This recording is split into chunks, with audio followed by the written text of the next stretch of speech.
तादाद में बच्चे और आम लोग नुमाइश में मौजूद रहे।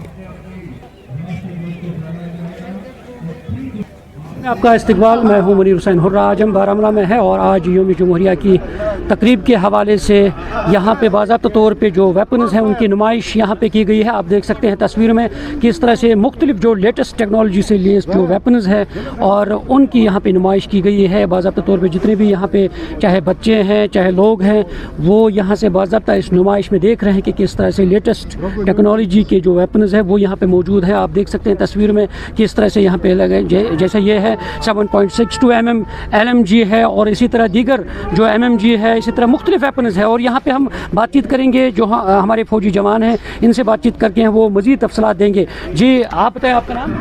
मेरा नाम है हौला दिगंबर सिंह, 11 कड़वाल राइफल। जो ये नुमाइश यहाँ पे की गई है और इस हवाले से बताएं क्या कुछ मकसद है इसका और क्या क्या खास वेपन्स यहाँ पर जितने भी वेपन डिस्प्ले लगा रखे हैं, ये हमने क्या है कि जितने भी यहाँ पर सिविलियन हैं उनको डिस्प्ले लगाने हैं ताकि देख सके कि वो हमारे देश में क्या क्या वेपन है और इंडियन आर्मी में क्या क्या वेपन यहाँ पर डिस्प्ले लगा रखे हैं ताकि वो समझ सके इनको कि हमारे पास वेपन का जानकारी हम उनको दे सकें। तो क्या ये वेपन्स ऑपरेशन सिंदूर में भी इस्तेमाल हुए हैं? जी बिल्कुल सर, ऑपरेशन सिंदूर में जितने भी वेपन यहाँ पर लगे हैं सारे इस्तेमाल हुए हैं। ऑटोमेटिक ग्रेनेड सिस्टम है, इसका रेंज है 1750 मीटर और एक मिनट में लगभग 1000 राउंड के समथिंग ग्रेनेड फायर कर देता है। इसको इनडायरेक्ट और डायरेक्ट दोनों तरीके से फायर किया जाता है। अगर दुश्मन पहाड़ी के पीछे भी छुपा है तो हम इसकी मदद से हम दुश्मन को बर्बाद कर सकते हैं। बिल्कुल नाज़रीन, आपने सुना कि किस तरह से इसे ग्रेनेड फेंके जाते हैं और बैक वक्त, और यहाँ पे कुछ और है, चाहे ड्रोन्स है, दीगर चीज़ें हैं, इनसे हम थोड़ा सा बातचीत करेंगे। और सर आप इस हवाले से बताएं इसकी तफसीलात। जय सर, ये एस्टीरिया 8015 है। इसका मेन काम सर्वेलेंस का है। इसे हम आर्टी में डू ऑफ भी कर सकते हैं। इसका टोटल वेट 8 kg है और ये 15 किलोमीटर तक हम भेज सकते हैं इसको। ये 3-in-1 कॉम्बो वेंटिलेटर है सर। इसमें वेंटिलेटर के साथ साथ कार्डियक मॉनिटर और उसके साथ साथ डिफिब्रिलेटर भी अटैच है। इसका बैटरी बैकअप है 5 to 6 आवर्स। तो लॉन्ग डिस्टेंस में भी हम क्या है, पेशेंट को जो वेंटिलेटर पे रहेगा उस पेशेंट को ट्रांसफर कर सकते हैं दूर दूर तक। तो नाज़रीन, आपने तफसीलात सुने हैं कि किस तरह से यहाँ पे ये नुमाइश रखी गई है। इसमें मुख्तलिफ तरह के वेपन्स जो है वो रखे गए हैं और इनका कहना है कि ये जदीद टेक्नोलॉजी के वेपन्स है और इसलिए आज इस यौम जमहूरिया की तकरीब पे रखे गए हैं ताकि जो यहाँ के बच्चे, जो नौजवान यहाँ पे आते हैं, लोग आते हैं, वो नुमाइश करें कि इंडिया के पास कितने जदीद टेक्नोलॉजी के हथियार जो मौजूद है। क्योंकि इनका कहना है कि ऑपरेशन सिंदूर जब हुआ है उसमें भी इस तरह के वेपन जो है वो इस्तेमाल किए जा चुके हैं। न्यूज़ 18 जम्मू कश्मीर के लिए मैं बारामूला से मुनीर हुसैन हुर्रा।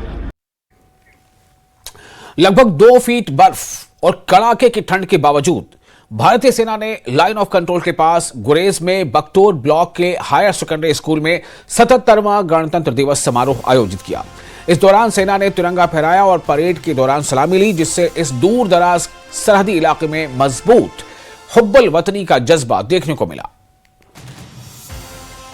यहाँ जो सेना है, हर बार हमारा जो भी बड़ा दिन होता है, ईद होती है, 26 जनवरी, 15 अगस्त, ये सब हम मिल के मनाते हैं। बड़े ये चढ़ के यहाँ पर हम मुबारकबाद दे रहे हैं हमारी सेना को जो इतना रिश्ता मजबूत रखा है यहाँ की पब्लिक के साथ। इंडियन आर्मी ने यहाँ पे हायर सेकेंडरी इजमर्ग में 77वां गणतंत्र दिवस मनाया है। यहाँ पे बहुत सारे लोगों ने शमूलियत की, बच्चे बूढ़े सब यहाँ पे आए। इस दिन हमारा जो कॉन्स्टिट्यूशन फ्रेम हुआ, हम काफ़ी खुश है, हम हिंदुस्तान में रह रहे हैं और हमें हर तरह की आज़ादी मिल रही है। इस कॉन्स्टिट्यूशन में क्या था, हमारे राइट्स फ्रेम किए गए, हमारी ड्यूटीज़ फ्रेम किए गए और मैं यहाँ इंडियन आर्मी का शुक्रगुजार हूँ। उन्होंने यहाँ पे आके ताउन दिया और हमने इस डे को बड़ी अच्छी से मनाया। पब्लिक मिलजुल के मनाने के लिए ये त्यौहार हम हायर सेकेंडरी में पूरे लोग जोश व खरोश से इकट्ठे हुए और हम हर वक्त इंडियन आर्मी के साथ में कोई भी त्यौहार हो उसमें हम मिलजुल के बना रहे हैं। और सुरक्षा बल किश्तवाड़ के चतरों की घने जंगलों में अपना लगातार आतंकवाद विरोधी ऑपरेशन जारी रखे हुए हैं। रविवार देर रात छात्रों के जंगल इलाके में आतंकवादियों और सुरक्षा बलों के बीच मुठभेड़ हुई। पिछले 7 दिनों में यह तीसरी मुठभेड़ थी जो इस क्षेत्र में बढ़ती आतंकवादी गतिविधि का गवाह है। किश्तवाड़ के जंगलात में लगातार एंटी टेरर ऑपरेशन यानी दहशतगर्दी के खिलाफ मुहिम सिक्योरिटी फोर्सेस की जारी है। रात को 11:30 बजे के करीब फ्रेश इनकाउंटर सिक्योरिटी फोर्सेस और टेररिस्ट के दरमियान हुआ और ये इनकाउंटर आज दूसरी जगह यानी चिनगाम के ताशेर फॉरेस्ट में हुआ, जिसमें बताया जाता है कि सिक्योरिटी फोर्सेस ने पहले कॉर्डन और सर्च ऑपरेशन किया यानी कैसो किया। उसके बाद जो है दोनों तरह से जो है कॉन्ट्रैक्ट एस्टेब्लिश हुआ और सर्च जो है वो इनकाउंटर में तब्दील हुई और उसके बाद जो है बहुत देर तक जो है सिक्योरिटी फोर्सेस और टेररिस्ट के दरमियान जो है झड़प जारी रही, मुहासरा जारी रहा। लेकिन उसके बाद भी मैं अगर आपको बताऊं इस वक्त जो है फायरिंग का सिलसिला जो है वो खत्म हुआ है, फायरिंग का सिलसिला जो है बंद हुआ है, लेकिन सिक्योरिटी फोर्सेस ने पूरा इलाका जात को जितने भी डेंस फॉरेस्ट हैं, जितने भी हिली एरिया है, उनको घेरा हुआ है। कॉर्डन और सर्च ऑपरेशन जारी है। और एनसी लीडर नसीम लियाकत ने सरकार से मांग की है कि राजौरी या पुंछ जिले में नेशनल लॉ यूनिवर्सिटी खोली जाए। उन्होंने कहा कि यहां की आवाम की ये पुरानी मांग रही है और यहां की आवाम इस मांग पर जोर दे रही है कि यहां पर यूनिवर्सिटी खोली जानी चाहिए। साथ ही कहा कि यहां के जो विधायक जीते हुए हैं हम उनसे भी ये अपील करते हैं।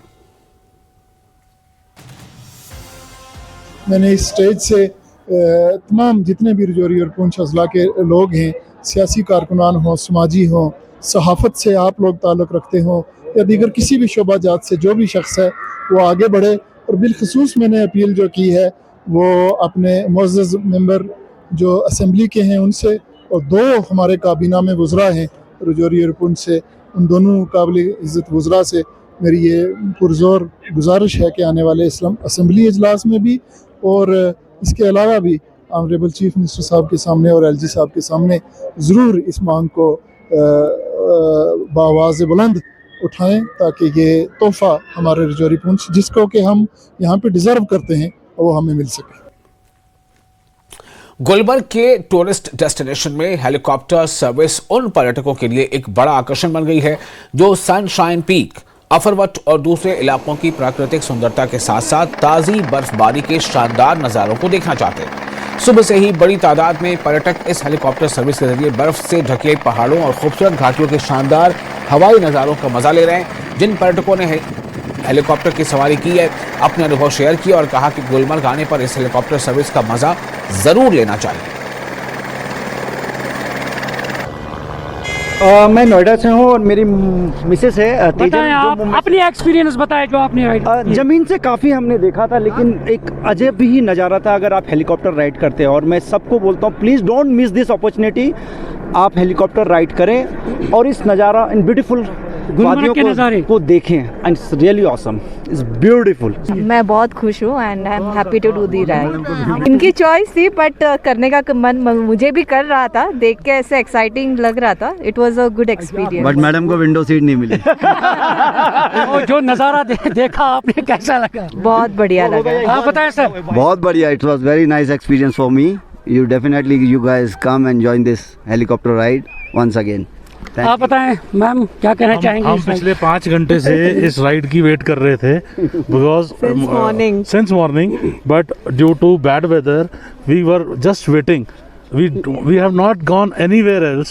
We was just waiting over here just to have a ride. And we were lucky enough to आपका ख्वाब पूरा हो गया? बिल्कुल हो गया। मैं पहले भी किया है बट स्नो में नहीं किया है। स्नो में helicopter ride, air safari, it was a first experience. Although बहुत बार ही किया बट गुलमर्ग के अंदर we enjoyed it a very lot. अलग ही एक्सपीरियंस। बहुत अच्छा, बहुत सुंदर एक्सपीरियंस है, बहुत सुंदर जगह है। हमने बहुत मजा किया गुलमर्ग में, सबको आना चाहिए। Kashmir is very safe, very beautiful, please come and enjoy. It is heaven on earth. और इसके साथ ही इस बुलेटिन में फिलहाल इतना ही, लेकिन न्यूज़ 18 पर लगातार बड़ी और अहम खबरों का सिलसिला जारी रहेगा। बने रहे न्यूज़ 18 के साथ, मैं हूं विशाल।